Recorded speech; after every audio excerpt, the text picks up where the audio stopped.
To the Mulak Fam Official, grabe. Pushing up the buttons and hesitation. We love you so much. Maraming salamat po sa lahat ng support sa simula pa rin hanggang. Napakabait ng Mulak twins na sina Atasha at Andres. Hindi nakakalimutang pasalamatan ang mga taong sumusuporta sa kanilang pamilya. Ngayon, maraming salamat po.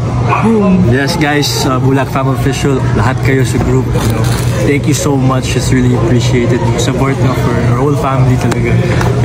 Ramdam mo ang bawat salita ng kambal na galing sa puso, lalo silang naging masaya dahil sa nakatanggap rin sila ng regalo mula sa kanilang taga-suporta. Means the world talaga. And syempre, thank you for the gifts guys. Like, really appreciate it talaga. Thank you guys so much for always putting a smile in our faces and natawa na lang si Andres sa kambal niya na si Atasha dahil napasayaw ito sa tuwa at talagang hindi mahiyain ang dalaga.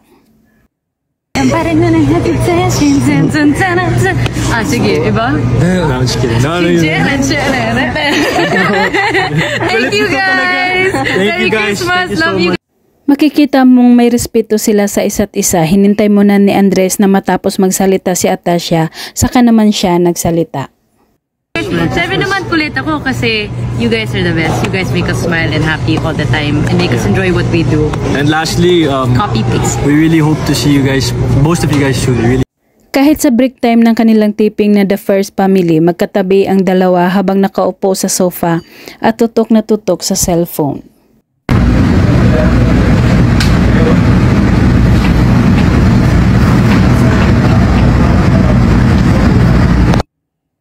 Samantala dumating ang kambal sa Bean Store na nasa loob ng mall. Super daming tao ang nakasunod sa kanila. Kasama nila ang kanilang lula na nanay ni Charlene.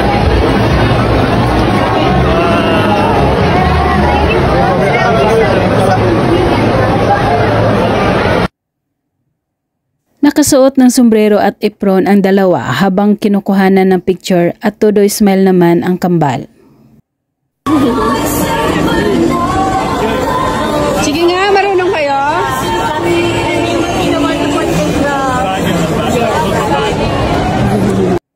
Gusto naman masubukan ni na Andres at Atasha na maglagay ng gift wrap sa mga taong bumibili ng pangregalo para sa Pasko.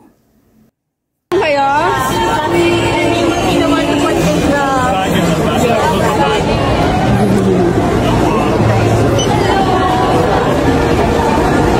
Ang ganda ng mga ngiti ng kambal habang nagbibigay ng Christmas greetings at napapa-heart shape pa sa kamay si Atasha.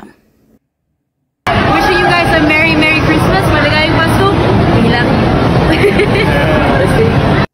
Kahit pagdating sa pagsayaw, todo support naman sila sa isa't isa habang sumasayaw si Atasha na sa likuran lang si Andres.